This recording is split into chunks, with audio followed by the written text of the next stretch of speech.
Géopolis Télévision, dans les profondeurs de l'économie africaine.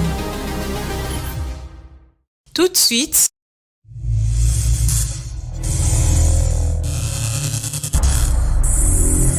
le journal.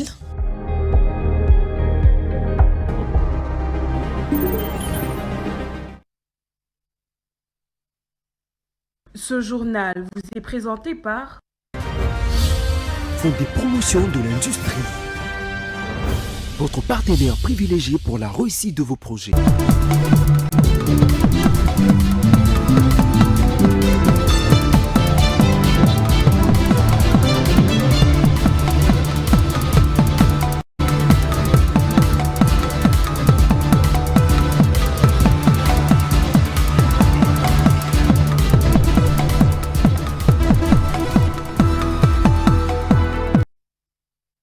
Bonsoir à toutes et à tous, bienvenue dans ce journal. Voici le titre de l'actualité de ce jeudi 14 août 2025.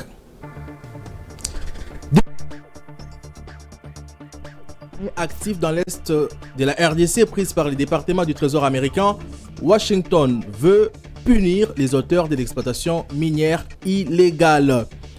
Chan 5. La RDC attelle son destin à main.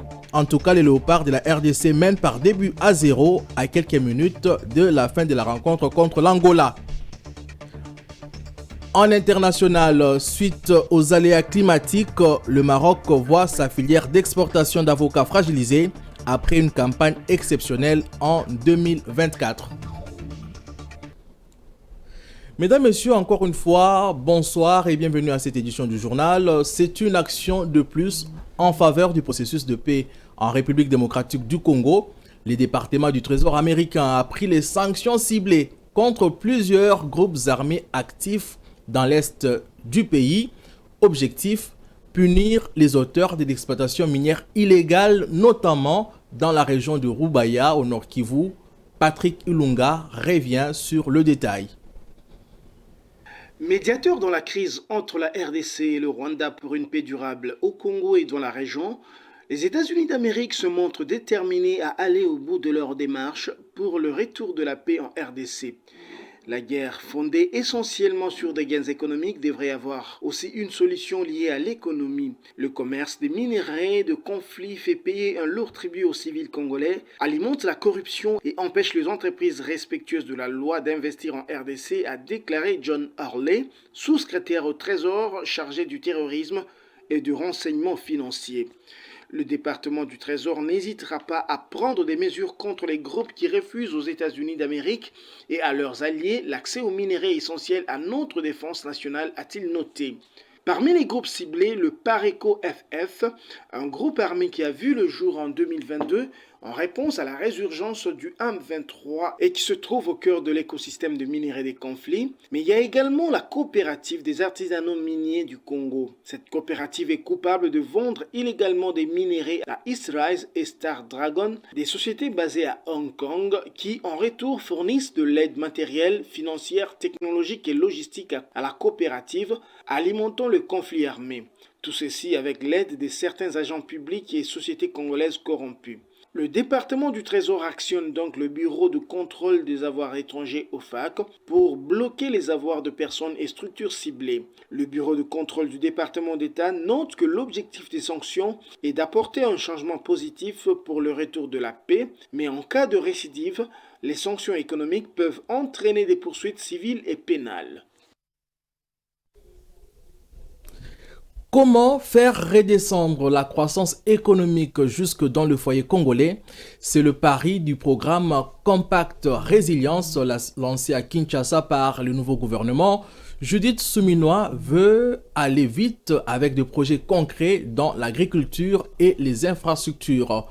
Plus de détails dans cet élément de la rédaction. transformer les résultats économiques en bénéfices concrets pour les Congolais. C'est le pari du programme Compact Résilience, lancé ce mercredi à Kinshasa par la première ministre Judith Souminois Toulouka. À peine installé, le gouvernement Souminois II voudrait passer à l'action. Objectif, rendre tangibles les avancées macroéconomiques et améliorer dès maintenant le quotidien des citoyens. Mais ce que nos concitoyens veulent voir, ce n'est pas simplement la stabilité du cadre macroéconomique, mais c'est des effets visibles dans le cadre de vie, dans les quartiers où ils vivent, mais également la poursuite de la stabilité des prix intérieurs. C'est la raison pour laquelle le gouvernement avait mis en place un programme compact qui touche à la sécurité alimentaire, basé sur la production locale d'un certain nombre de biens, le maïs, le riz, le soja et le haricot. Le programme compact vise donc des résultats rapides, notamment dans la production locale de denrées essentielles comme le maïs, le riz ou encore le haricot. Des efforts seront aussi concentrés sur le désenclavement des zones rurales, véritable poumon agricole du pays. Autre priorité, l'assainissement urbain, en particulier à Kinshasa.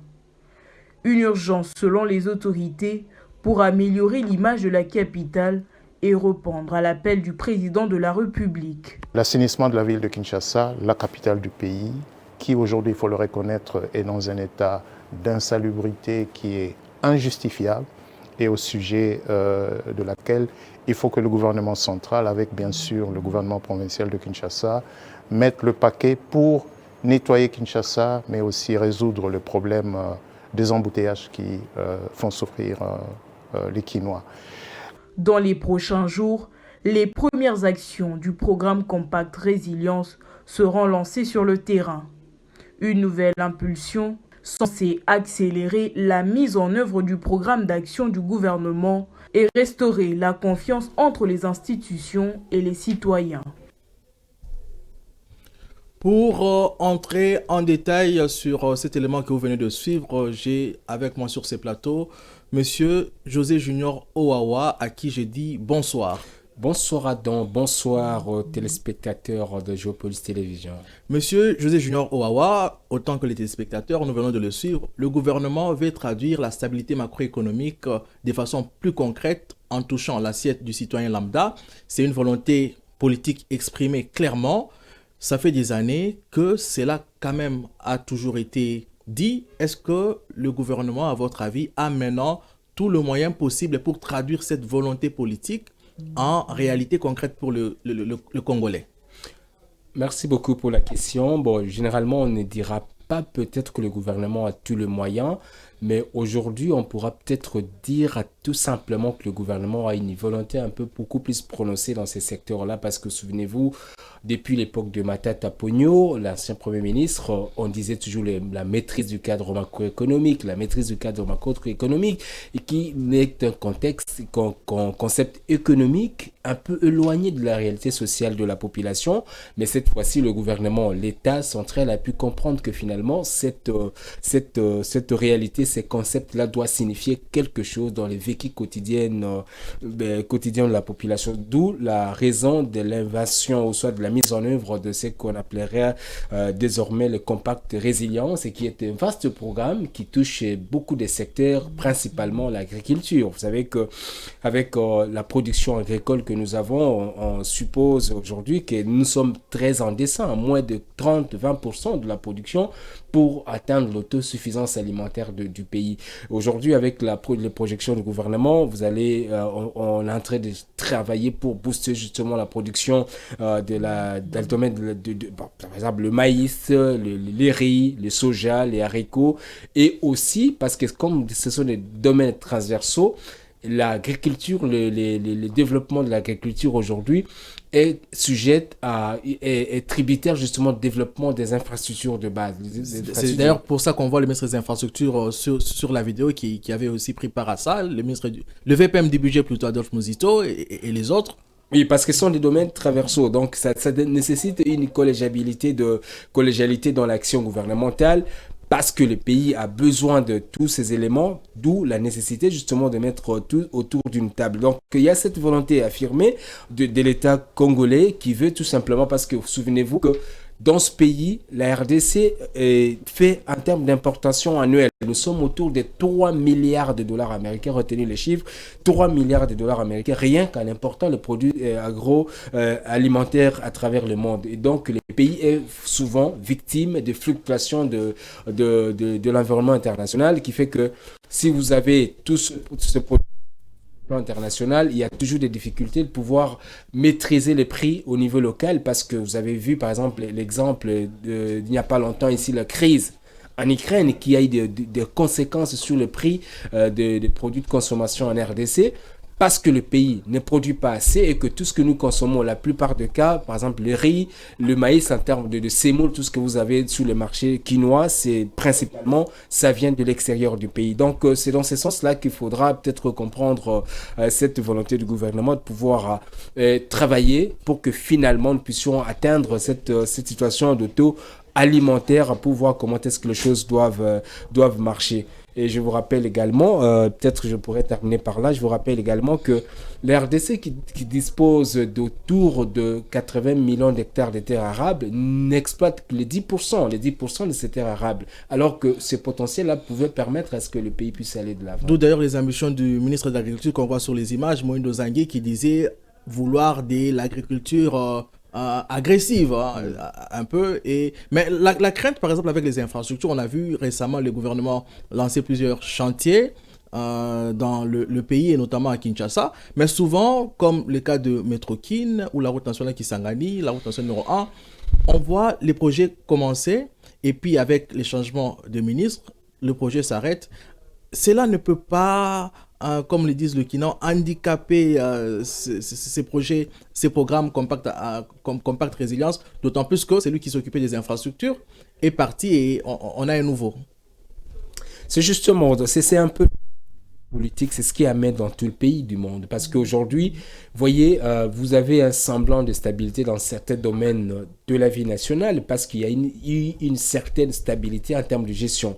Aujourd'hui, chaque ministre qui arrive à la tête du gouvernement, vous avez toujours, il vient dans l'optique souvent de faire la table rase. D'abord, la première action que tous les ministres posent, c'est d'abord balayer tous les techniciens qui entourent son prédécesseur, qui doivent partir avec cette personne-là, parce que le ministre qui vient avec le leur. Parfois des gens qui n'ont pas une certaine expertise, et parfois le ministre lui-même ne maîtrise pas, comme ce sont des fonctions politiques, et la plupart des cas, par définition, ce ne sont pas des technocrates qu'on nomme là-bas, ce sont des chefs de parti, ce sont des gens qui ont de l'expérience politique, mais pas expérience dans un domaine beaucoup plus particulier. C'est justement la crainte que les gens s'opposent, aussi parce que ce pays ne dispose pas encore d'un plan de développement qui est transgénérationnel. Donc le plan de développement, il est différent d'un programme d'action d'un gouvernement, parce que le pays peut se dire aujourd'hui, mes objectifs sur 30 ans, vous voyez, par le pays comme la Chine, qui a eu un programme de 30 ans, donc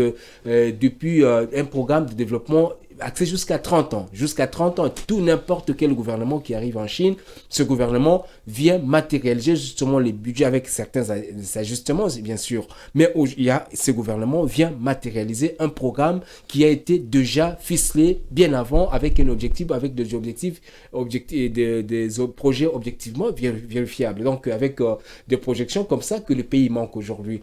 Se sous-attend qu'aujourd'hui, avec l'instabilité politique que vous avez dans ce pays, il peut y arriver qu'avec la chute de ce gouvernement, qui doit être une évidence, d'autant plus qu'avec les développements, les dynamismes politiques actuels, avec les négociations qui pourront avoir lieu sur le plan local ici, vous pouvez assister à un changement de gouvernement, et c'est pas toujours évident que les 53 ministres que vous avez puissent être tous peut être reconduits dans le gouvernement. Donc c'est justement, vous avez cette inquiétude est fondée, et voyons voir ce que ça va venir par la suite. L'inquiétude est fondée, on va retenir ça, mais l'espoir est tout de même de mise. Alors, des ambitions économiques, passons à la politique minière, en remerciant bien évidemment notre invité. Au ministère de Mines, la cérémonie de remise et reprise entre le ministre sortant et son successeur a eu lieu ce mercredi à Kinshasa.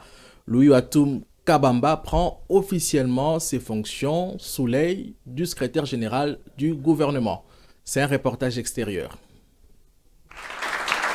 Ce mercredi 13 août 2025, l'immeuble intelligent du gouvernement a vibré au rythme d'un moment clé pour l'avenir du secteur minier congolais. La remise est reprise entre le ministre sortant Kizito Akambomba et les nouveaux patrons du ministère, son Excellence Monsieur Louis Watum Kabomba, entouré du secrétaire général du gouvernement, représentant de la présidence de la République ainsi que des membres de l'ancien et du nouveau cabinet. Louis Watum a officiellement pris ses fonctions après la lecture et la signature du procès verbal de passation. Prenant la parole en premier, le ministre sortant a présenté un état des lieux complet du secteur minier.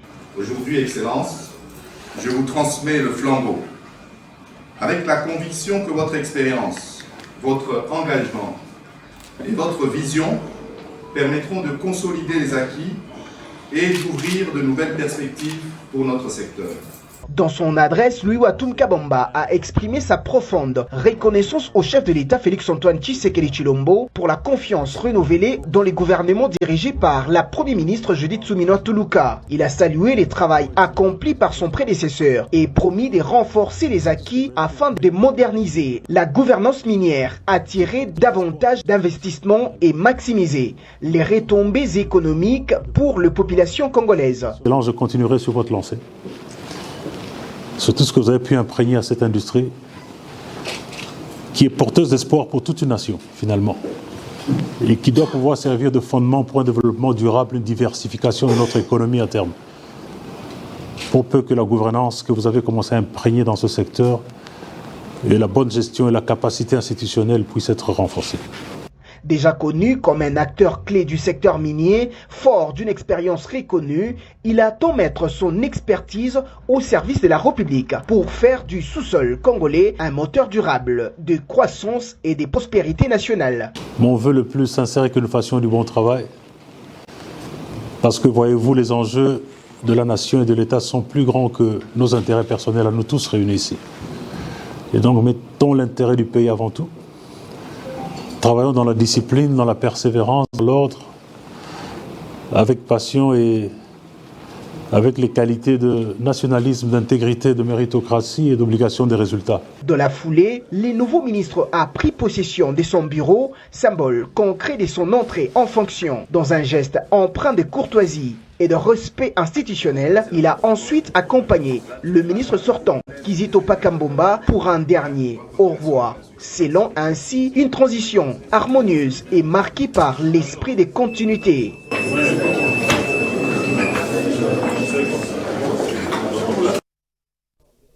Toujours dans la série de passation de pouvoir autour de Marie Nyangendambo, de faire son entrée officielle à la tête du ministère de l'Environnement, la nouvelle ministre promet de relever le défi de son secteur dans une RDC qui se veut pays solution. José Junior Owawa nous en dit plus. La journée de ce jeudi 14 août 2025 venait-elle de faire son entrée dans les annales de l'histoire de la politique environnementale de la RDC? Tous les sapins car au siège du ministère, ces acteurs du secteur et des anonymes étaient de dizaines ici à faire le déplacement pour assister à cette cérémonie solennelle de remise et reprise entre Yves Bazaïba Massoudi et la professeure Marie Nyangendambo, présidée par Benjamin Toarembe, secrétaire général du ministère. La séance avait tout son sens dans ce processus de concrétisation de l'ordonnance du chef de l'État Félix-Antoine Tshisekedi. Pour Yves Bazaïba Massoudi, qui venait de passer 4 ans à la tête de ce ministère, c'était l'occasion de faire le point sur son bilan, notamment d'importantes réformes engagées depuis sa nomination par le chef de l'État. Assistée d'Arlette Bahati, la ministre déléguée à la nouvelle économie du climat, Marie Nyangendambo a rassuré sur sa détermination à relever le défi du secteur, notamment en œuvrant pour faire bénéficier au pays et aux populations locales et peuples autochtones des immenses richesses du pays dans ces secteurs. Grâce à son immense potentiel, la RDC, qui se veut pays solution en matière de protection de l'environnement et de la biodiversité, voudrait pleinement jouer son rôle, d'où la nomination de Marie Nyangendambo, une scientifique de renommée internationale, pour relever ces défis. Parlons à présent d'économie et de numérique. Vous le savez, dans le gouvernement Souminois 2, un poste de ministre de numérique a été créé, occupé par Kibasa. Beaucoup de Congolais s'interrogent sur le lien entre économie nationale et économie numérique, deux notions proches, mais aux missions bien distinctes, selon un économiste interrogé par Rosie Chioyo. Suivez. Plusieurs personnes établissent un lien entre le ministère de l'économie numérique et celui de l'économie nationale. Certaines estiment que ce sont deux ministères similaires qui devraient être fusionnés. Pourtant, bien que leurs appellations puissent prêter à confusion, ces deux ministères exercent des fonctions très différentes. Pour y voir plus clair, un économiste a fait une mise au point sur la question. L'économie numérique est une économie où les technologies numériques sont au cœur des échanges, où la production et les interactions économiques couvrent à la fois plusieurs secteurs. Autrement dit, l'économie numérique donne de la vitesse à notre économie. C'est-à-dire, l'économie du numérique donne de la vitesse à l'économie dans son entièreté. Et cette incidence de ces nouveaux ministères est un choix stratégique pour capitaliser pleinement sur les opportunités et relever les défis de l'économie. Je pense que ce nouveau ministère emmènera un nouveau coup de pouce et surtout si ce ministère traitera de vraies questions du numérique qui sont liées à notre économie.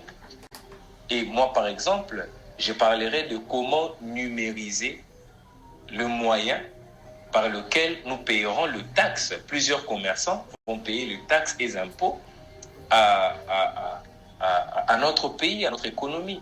Vous le savez, aujourd'hui, nous avons plusieurs agents de l'État qui passent auprès des établissements, de magasins, des entreprises pour réclamer des taxes qui n'existent même pas, je le dirais. Certaines taxes qu'on vient demander à certains contribuables n'existent pas.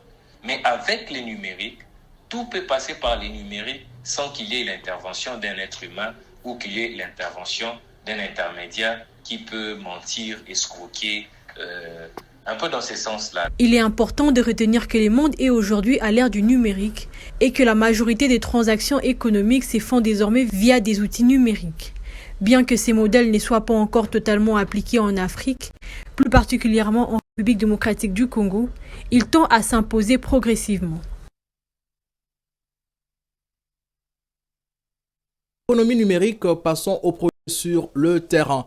La présidente du conseil d'administration du Fonds de promotion de l'industrie séjourne dans le Haut-Katanga.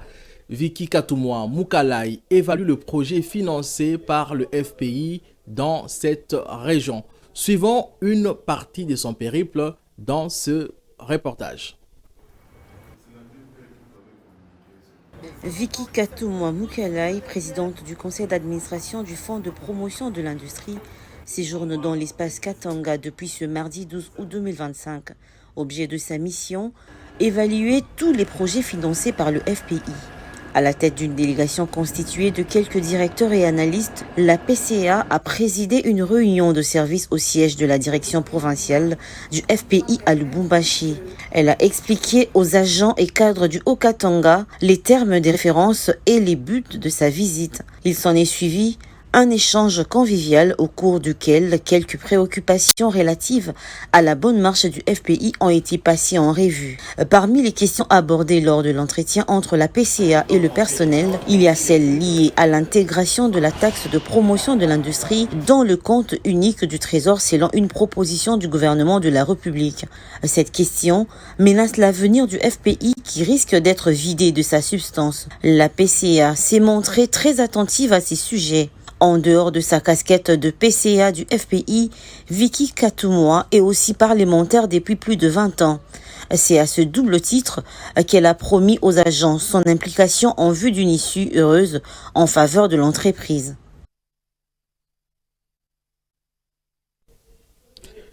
Alors, vous êtes sans doute resté sous votre soif par rapport à ces périples. On y reviendra à la fin du journal en termes de page magazine. Parlons sport à présent. Vous le savez sans doute, pour son deuxième match de la compétition, la RDC vient de battre l'Angola sous le score des débuts à 0, de quoi maintenir ses chances de qualification pour la suite du CHAN 2025. Sur ces images, on revoit le premier but marqué par les Léopards de la RDC.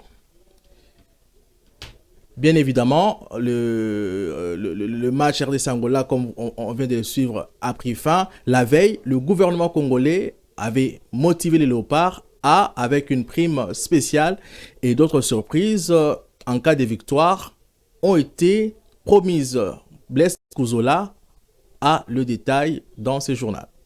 Dans ces reportages plutôt. Le ministre Didier Boudimbu a fait cette annonce lors d'une visite inopinée à la sélection locale au Kenya, l'un des pays hôtes de cette 8e édition du CHAN. Et je vous dis encore, que ce soit le chef de l'État ou tout le gouvernement, Bissunior soit Massimo Mobino. Et en aucun moment, tout ça là, moyen koya pour accompagner Bino, Tina Souka pour c'est que dans l'espoir bon même biso titre ana boya na Kinshasa ba ville à Kinshasa tonda tout ça carnaval tout que tout pour population na biso atana Martin tata Raphaël coupo bon même biso na Kinshasa. Nous comptons énormément sur vous et puis je tiens aussi à remercier notre ambassadeur parce que la communauté congolaise ici à Nairobi on apprend que va soutenir vraiment notre équipe. Entre-temps, le gouvernement a fait qu'on a dépêché 100 animateurs. Tolua avion mon lobby, animateur Boya, tout ça n'a pas beaucoup, Mondele Ndundu, Thomas, Malula, Gilio. Baronio Sona, Oaza Mounina Sasimbara, lobby Baronio Sobaza pour encourager Bino, donc le stade des Apena, conquis Nabino. Partageant un repas avec la délégation, le ministre a rappelé le soutien du président de la République et de l'ensemble de la population. Il a exhorté les Léopards à reproduire la performance affichée contre la Zambie afin de franchir une étape décisive vers le quart de finale. Si les Léopards A-Prime viennent de gagner leur match face à l'Angola, malheureusement, l'autre sélection nationale n'a pas eu autant de réussites. Cruel retournement des situations pour les Léopards à l'Afro-Basket 2025. La RDC a été battue par le Cap-Vert après avoir pourtant mené au score. Retour sur ces matchs frustrants avec, encore une fois, Blaise Kuzola. Le Léopard senior messier basketball de la République démocratique du Congo débute mal l'ère Afro-Basket Angola 2025 en Namib, ville angolaise.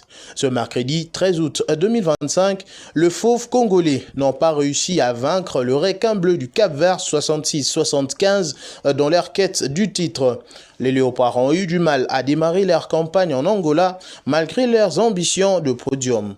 En effet, ils ont d'abord été dominés au premier, troisième, puis quatrième quart-temps avec des scores de 16-20, 16-30 et 16-20. Même en étant réveillés au second quart-temps pour l'emporter, les Congolais n'ont pas réussi à conserver leur suprématie au retour de la pause où ils ont dominé la partie avec le score de 34-25. Les hommes de Michel Perrin doivent maintenant oublier cette rencontre rapidement et se concentrer sur le prochain match pour se relancer en première position. Mention spéciale à Jordan Sako qui a été incroyablement performant en marquant 17 points, 6 rebonds et une passe décisive. La RDC devra faire face au Rwanda lors de sa prochaine sortie prévue ce vendredi 15 août. À présent, nous allons jeter un coup d'œil sur le continent africain. Place à la page internationale.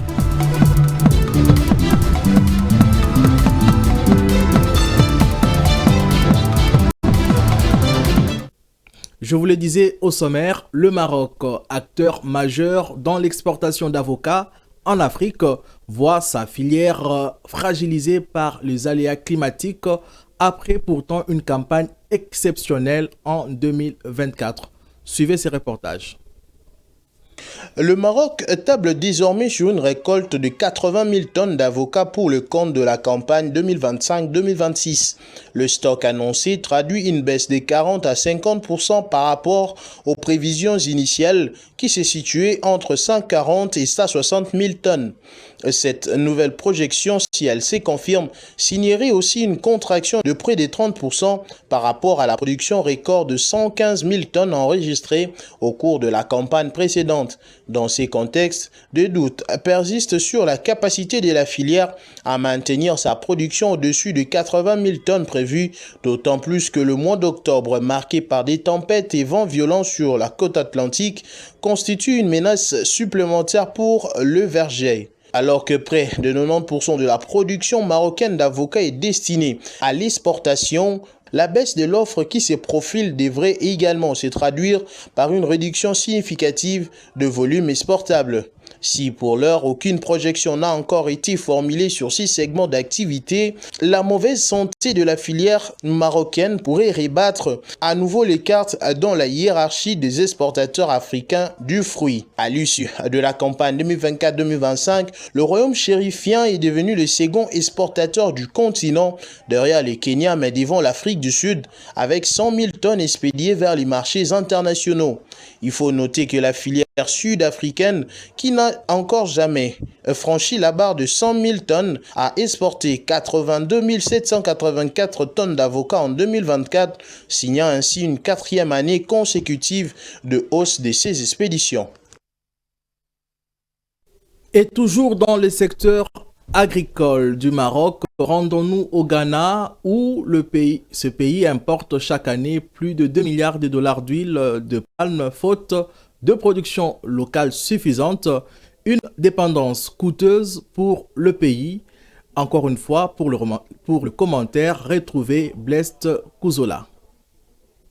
Face à ces paradoxes pour un pays aux conditions climatiques propices à la culture du palmier à huile, le gouvernement, à travers le ministère en charge de l'agriculture, vient de dévoiler une politique nationale ambitieuse de l'huile de palme articulée autour du programme Red Gold. L'objectif vise à relancer la production locale, réduire drastiquement la facture d'importation et bâtir une chaîne de valeur intégrée de la plantation à la transformation.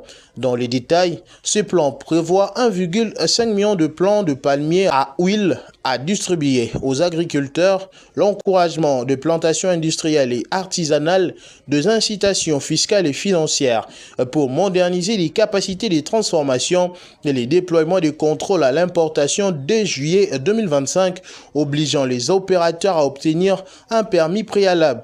La première phase, qui cible la mise en culture de 50 000 hectares, devrait mobiliser 100 millions de dollars d'investissement privé et créer des milliers d'emplois dans les zones rurales. Si la distribution de plantes constitue une étape clé, les experts soulignent que l'insuffisance des infrastructures de transformation demeure le talon d'Achille du secteur. La fragmentation de la filière, dominée par les petits producteurs peu coordonnés, empêche également de bénéficier d'économies d'échelle et d'un réel pouvoir de négociation sur le marché. Au-delà des aspects économiques, le Ghana veut aussi aligner sa production sur les normes internationales de durabilité. L'huile de palme est régulièrement critiquée pour ses impacts environnementaux, mais aussi conditions de travail précaires. Le programme Red Gold ambitionne donc d'intégrer des pratiques agricoles responsables afin de viser des marchés à haute valeur ajoutée, notamment en Europe et en Amérique du Nord. Il faut indiquer que le Ghana est un grand consommateur d'huile de palme. Le pays utilise l'huile de palme pour une variété d'applications, notamment dans l'alimentation où elle est utilisée comme huile de cuisson et dans l'industrie, notamment pour la production des biocarburants. Pour compléter l'actualité sans pour autant quitter votre salon ou votre téléphone, je nous propose de faire un tour dans le kiosque à journaux. Eh bien, vous l'avez deviné, c'est l'heure de la revue de presse.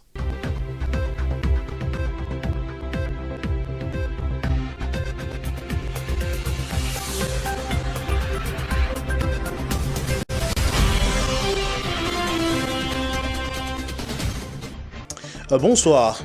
Deux sujets retiennent l'attention des médias ce jeudi. Des réquisitoires dans l'affaire Constant Moutamba et les conclaves d'ensemble pour la République à Bruxelles. Le ministère public a requis mercredi 13 août 10 ans de travaux forcés à l'encontre de Constant Moutamba, ancien ministre de la Justice accusé du détournement de 19 millions de dollars destinés à la construction d'une prison à Kisangani, rapporte Info 27. Selon le magistrat, explique le journal, le prévenu aurait contourné la procédure de passation de marché public en transférant le fonds à une société fictive Zion Construct dépourvue de siège de personnel des garanties bancaires et ce, sans l'avis de non-objection requis. Sur le plan du droit, rappel actualité.cd, l'organe de la loi a soutenu que l'acte de détournement a été posé par les prévenus dès l'instant où l'argent a quitté les comptes Frivao du ministère de la Justice pour les comptes de la société Zion Construct. Pour l'élément moral, ajoute le portail, le ministère public a soutenu que le prévenu est un praticien du droit ayant la connaissance des règles de marché public, mais a pourtant procédé en violation de la procédure prévue en la matière. La Cour de cassation a ainsi clôturé mercredi 13 août le procès de l'ancien ministre d'État chargé de la justice et garde de Sceaux poursuivi pour détournement de deniers publics. Le verdict sera rendu le 27 août prochain, annonce 7sur7.cd. Avant de prendre l'affaire en délibéré, le juge a entendu le plaidoirie de la défense qui a plaidé pour l'acquittement de leur client, conclut le média. Dans un autre registre, le potentiel rapporte que le 12 et 13 août à Bruxelles, Moïse Katumbi a réuni cadres, élus et responsables de son parti Ensemble pour la République pour un conclave stratégique de 2 jours. Objectif, définir une réponse politique et citoyenne à la crise multiforme qui frappe l'RDC, marquée par la persistance du conflit à l'Est, de tensions politiques et un recul de liberté, explique le quotidien. Le parti des Katumbi a placé au cœur de ses résolutions la nécessité d'un dialogue national inclusif et contraignant, renseigne actualité.cd. Cette initiative que les partis souhaitent voir conduite sous l'égide conjointe de la SANCO et l'ECC doit associer toutes les forces politiques et sociales afin de restaurer la paix dans les provinces meurtries et reconstruire la stabilité nationale, ajoutent les tabloïds.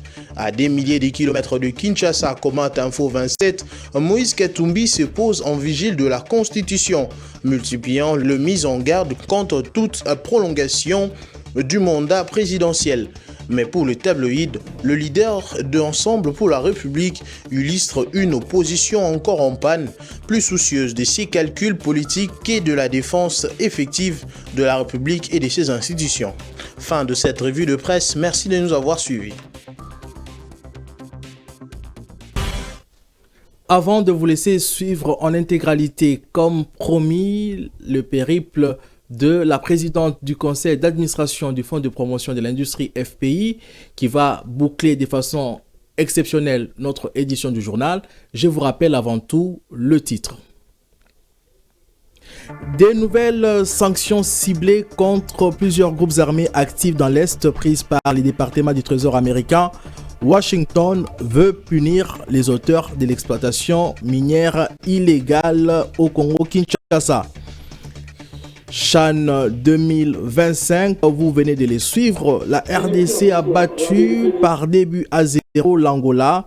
Le Léopard conserve ainsi leur chance de qualification pour la suite de la compétition.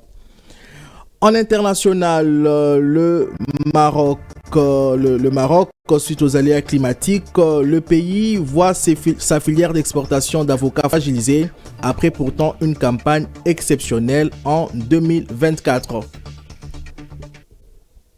Mesdames, Messieurs, je vous laisse à présent suivre ces périples de la présidente du conseil d'administration du Fonds de promotion de l'industrie.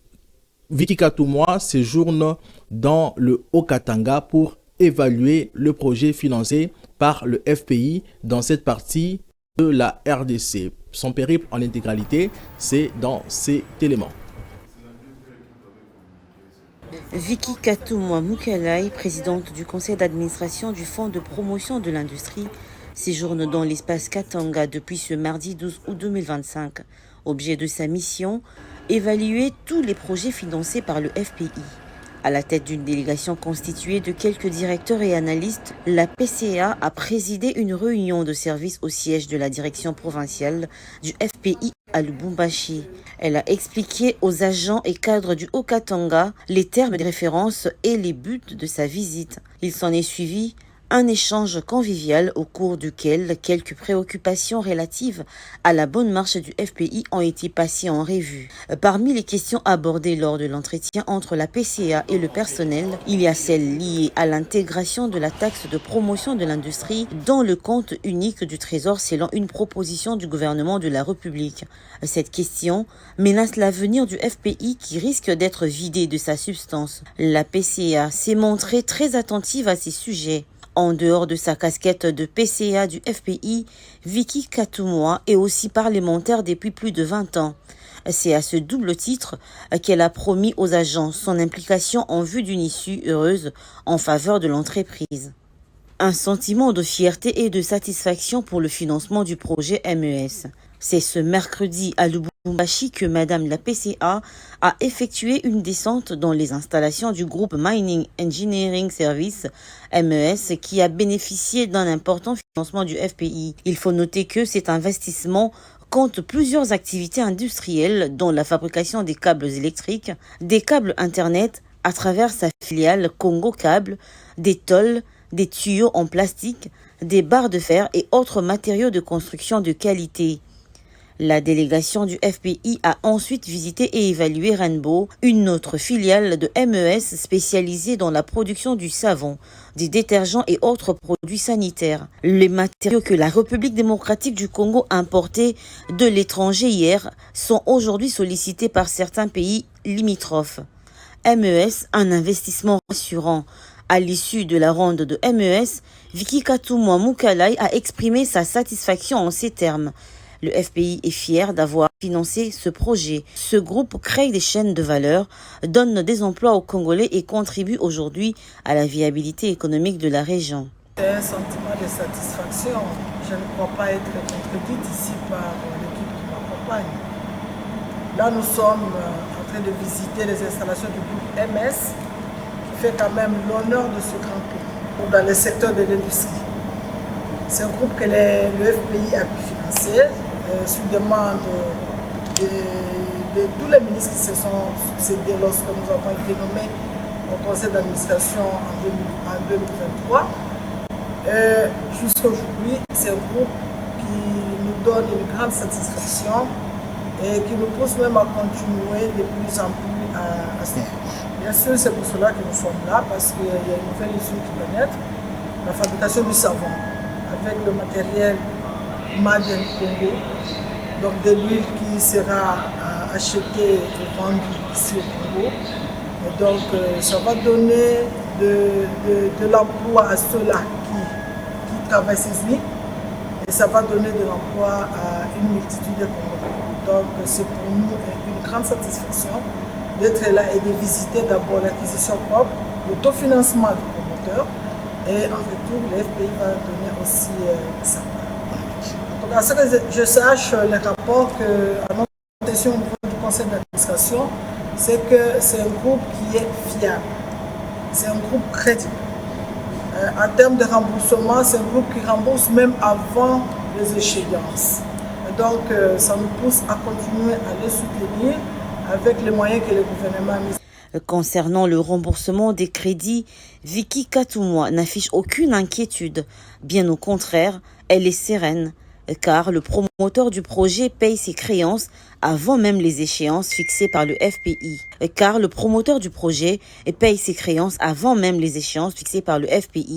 De plus, ses garanties sont convaincantes. MES sollicite d'ailleurs un financement supplémentaire pour étendre ses activités et augmenter sa capacité de production.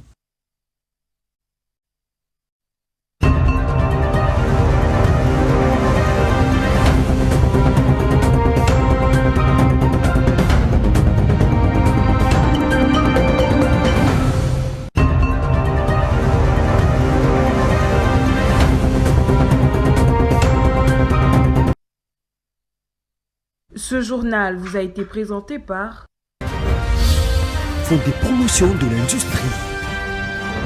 Votre partenaire privilégié pour la réussite de vos projets.